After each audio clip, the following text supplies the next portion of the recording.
First and foremost, Conor, congratulations on the cover of EA Sports. And I'll turn this press conference over to you, sir. Thank you so much, everyone, for coming here. I'd like to thank, on behalf of myself and the promotion, thank all the media members for all the work that they put in. We are extremely grateful. Tonight was a phenomenal night. $10.1 million gate, the highest pay-per-view of the year. We done it again. It's been a great year for myself, my team, my family, the promotion. I'd like to congratulate the UFC, everyone at the UFC that puts in all the hard work behind the scenes. Again, extremely grateful. Any questions? Yeah, Conor. Yeah. Over here. Where? Right here. Yeah. Mm-hmm. How are you, sir? How are you? Good. Congratulations. Thank you. I was asking you on Thursday about his right hand. Yeah. Can I tell you what you told me? I said his right hand would get him into trouble. It's the shot I predicted. I said he'd overload on his right hand. I said I'd slip. I said I'd bang the left hook, and that's what happened. Word for word, you said, I felt when we stared down, I felt his right hand was twitching, which was a subtle tell for me. He is ready to unload that right hand, and I feel that could be a downfall for him. If he lets that right hand go, I will not be there. I simply enter the way I enter, and that is enough. They either overextend or they shrink away, but either way, it is not good for them. I will create traps and dead space inside that octagon, and I will walk him into that dead space, but all of a sudden, he will be in danger. How do you do that? How do you predict these if things? you can see it here, and you have the courage enough to speak it, it will happen. So I see these shots, I see these sequences, and I don't shy away from them. A lot of times people believe in certain things, but they keep to themselves. They don't put it out there. If you truly believe in it, if you become vocal with it, you are creating that law of attraction, and it will become reality. I knew he would overextend, and I knew I'd catch him. So Mystic Mac strikes again. The other thing we talked about was innovation, and about the idea that something will go as far as it can go, and it will sort of get to an end, and everything will be the same, and then somebody will have to innovate and change that. Was he the best taxi in the world, and are you Uber? Now, you know, Jose has been a phenomenal champion. It would have been nice if the contest had stretched out a little bit longer, just for all it's been through. But I still feel the same process would have happened. Timing beats speed, precision beats power, and that's it. So, I respect Jose. I wish him well. But now we are on to the next chapter. And last question, Conor. Is the new thing that you're innovating just some kind of... How do I look up here, first of all? Yeah, you look good, sir. I think it suits me, right? I think I look good up here. And are you innovating a weird combination of confidence and movement? I've always been fascinated by movement, and you know, I always look at people that can move in unusual ways and have complete control of their frame. I don't see them as people that just have control of their body and control of their frame, but they have control of their mind to be able to go into certain positions and balance on one hand, or in unusual positions. To be able to do that, you don't just have control over your body, you have control over your mind. So it's always been something that's fascinated me, and I've always been learning and trying to implement different forms of movement and variety into my game. We brought in Mr. Ido Portal this week, fight week. He came maybe a month ago. We trained for a couple of days, but then fight week was perfect because the hard training is done. It's about entering the contest fresh, your body supple and free. Fight week is not about... It's already a stressful week. It's already a lot of struggle in fight week, but you must make it as least amount of that as possible. So bringing Ido in this week was phenomenal. It recentered the mind. It changed training. It was movement based. There was no contact. When I woke up today, I didn't wake up and say, I didn't wake up and my brain wasn't telling me that my foot is sore or something. You know, that's what a lot of times happens to these fighters. They come in and say, when they wake up on the day of the fight and their brain is instantly telling them about their elbow or about their knee or about their ankle or something's wrong with them. This time I woke up and there was absolutely nothing wrong. I was like, I felt free, in control and free. Question over here, Conor, to your right. There you go. How are you? Very good. Congratulations, of course, on a phenomenal victory. You predicted a first-round knockout, and obviously that happened. But in your wildest imagination, did you imagine it would be one punch, that quickly? Did you have any scenario in your head where it would play out like that? Yeah, many times. It's not the first time I've done that. I have a 4-second KO on my resume. Now I have a 13-second. I also have a 16-second. I have many early stoppage wins. I feel I have the shots and I have the timing and I have the precision. And again, with these small gloves and with the correct amount of force and the correct timing, the human chin can't take it. So I said 1 round. He is the pound. He was currently the pound for pound #1 fighter on the roster, undefeated in 10 years, the company's only featherweight champion. Who comes in and predicts 1 round KOs? I did, and I did. Do you think, if this fight had gone the full 1 round and let's say there were some good exchanges, maybe he got you with a couple shots, even a first-round fight, you could say we justify an immediate rematch. Do you feel like you will see Jose again, or do you feel like this may be the last time you see him? That's on him. That's up to him what way he goes about his next step. I feel maybe he could take a step back, recenter himself, take all that. Because you don't understand, like I said before, and I've said many times, it's not the same when you sign to fight me. It's a whole other ball game. It's a completely different pressure bubble you're under. And he felt that, a guy that's been on top so long, 10 years undefeated, the company's only champion, but he felt the pressure like he'd never felt before. That's because he was facing me.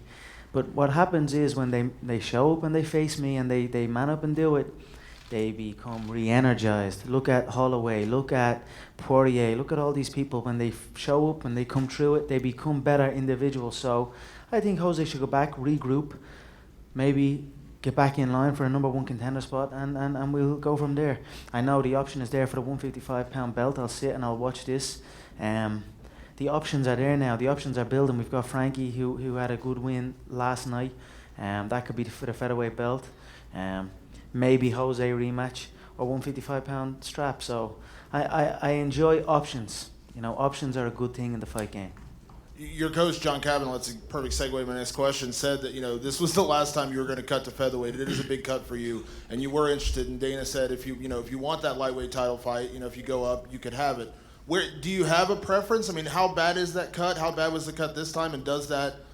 I giggle all the time because every time I step on that scales and I step off the scales, everyone's like, it's the worst I've ever seen him. He better rehydrate corrector. He's in a hell of a lot of trouble. Don't get me wrong. It's a tough weight cut. But tell me one time I've missed it. Tell me one time I've not showed up the next day fresh. You know what I mean? Everyone up there on that stage that makes weight is not in the freshest of states. You know what I mean? This is the business. But this time around, although it was tough, I'd done it professionally. I cut no corners. I had a guy in that was helping me with the structure of it, and I trusted in the structure and in the plan, and the weight came on me. Is it easy? No, but I get it done like a professional. So although I said I would not, I wasn't considering leaving the featherweight division for good, because I am the unified world champion. This is my division. I say what I do now. So maybe I feel there's a couple of contenders in the mix. Let them maybe compete against each other while I go up and take the lightweight belt. Allow a contender to emerge and go back down and take out that contender, and then go back up after a lightweight contender has emerged and take out that contender. That was what my career path I felt was taking shape. Now Frankie had a good win yesterday, so he could probably climb up as an early contender already. So we've some options, we've some decisions to make. But most certainly I'm looking to replicate what I have achieved in my previous promotion, a 2-weight world champion, held consecutively.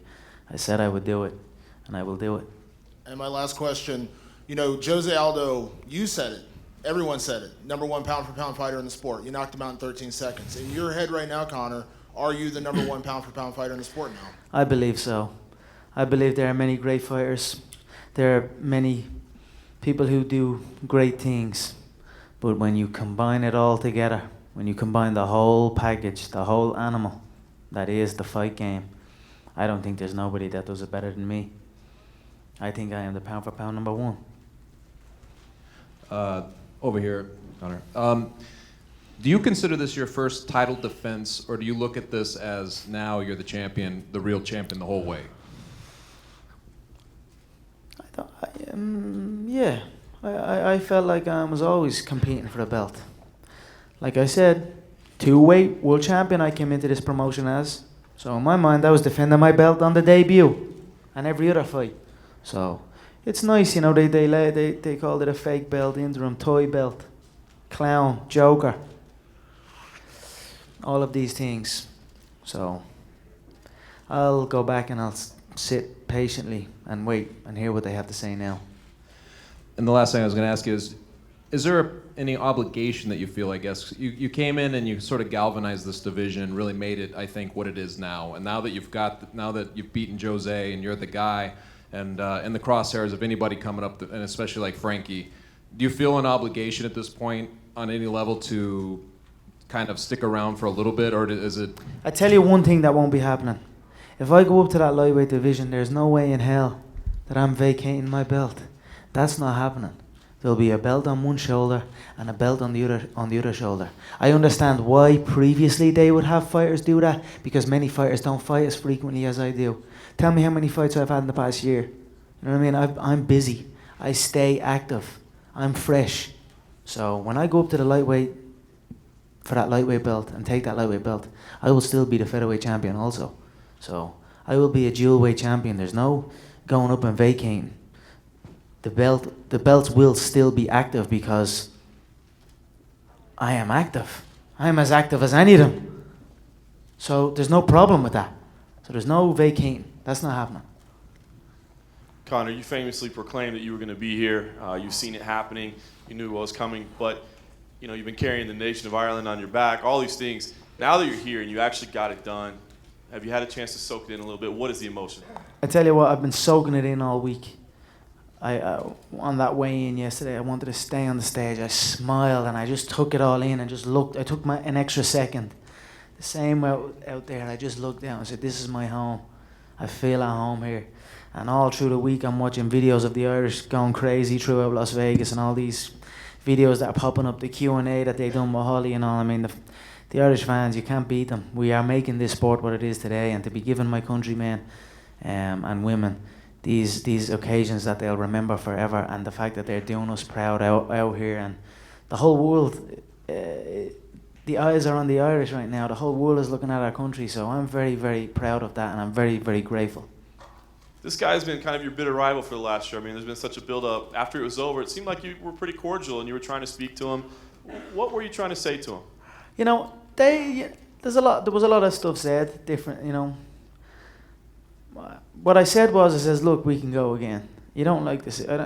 Although it's a nice feeling to get that knockout, it's kind of not nice as well. You know, you can see what's happening around, and you don't want to see the current or the only champion in the company's history going out like that. So I had a little moment where I felt sorry for Jose. It's been a long road, and I appreciate that he showed up here and made the journey out here. Because I've no doubt, I'm sure there were options to pull, and this time there were options to pull like the last time, but this time he stuck around, I'd imagine. So I just said we can do it again, but he was off in his own world, I believe, and they are probably still resentful and bitter towards it. But like I said, winners focus on winning, losers focus on winners, and that's what their whole camp have been doing this whole time. They've been focusing on me and what I've been doing and what I've been saying. But I've also been focusing on me and what I've been doing and what I've been saying. That's what winners do. Winners focus on winning, losers focus on winners. not a lot of the fight to break down. But can you help us understand your emotions, your mindset? I mean, this is a big thing that you've been building towards. That 13 seconds that unfolded. What was going through your head? And I mean, did you see things playing out? Was it just muscle memory, instinct? How did it all play out? I just felt he'd load up. I'd give him a little shot, give him that pressure, almost like get that recoil. And then he loaded. I pulled, banged the left hand. It was clean, no power, no push, just pop. Precision, timing. That's it. You fall into a shot like that, you go sleep. And last question for you, Conor. It doesn't sound like the weight cut is going to factor into your decision. So how will you make the decision of what the next move is? Is it about who wins at 155, which matchup sounds more interesting? How will you make that choice? I'll give it some time. I'm still here, and I'm on, you know, it's Christmas. I'm thinking right now Christmas. In the fight game, when you travel around for so long and you're either making weight or you're doing something, but Christmas is taken from you many times. This time Christmas is not taken from me, so I get to go home. I've put in a hell of a lot of work this year. It's been a crazy, crazy year for me. So I'm looking forward to going home, building a Christmas tree with my girlfriend, spending time with my family, eating some good food, and let the plan form. It will form before me, so I'll keep my ear to the ground and see what people are interested in the most and make a decision then. Once again, congratulations, Conor. Sorry. Congratulations. In the last month, you've had Ronda lost. She was a 20-1 favorite, undefeated champion. Tonight, Chris lost. He was an undefeated champion. Jose hadn't lost in 10 years. What does that say to you about now that you're on the top and everybody's going to be shooting at you? Does that give you any caution or any pause that you have to consider? Again, winners focus on winning. Winners focus on what they can control. You keep getting asked, did you learn anything from Ronda or did you learn anything from other people? But although I learned from watching the contest and the technical aspect of it, I focus on me and what I'm doing. So, I feel at the top. I already felt at the top before tonight. So, I'm confident going forward that nobody can take what I bring. What do you feel from a business standpoint is possible? I mean, you know, there's always been this thing when you talk about MGM, you know, gates are 6-7 million. Those are huge gates. Now tonight you did 10 million. 10.1. And even Dana said the other day you couldn't get over 9, and you did 10.1. What is possible in terms of where you take this thing from the business standpoint? What did Floyd Manny do? Sorry, say it again. What did Floyd Manny do? They're at 4.6 million. No, that was bias. I'm talking about gay. Oh, 72 million gate. 72 million gay. We done 10.1. I'm catching up. I'm only 27. Them old motherfuckers are 40 before they got that on.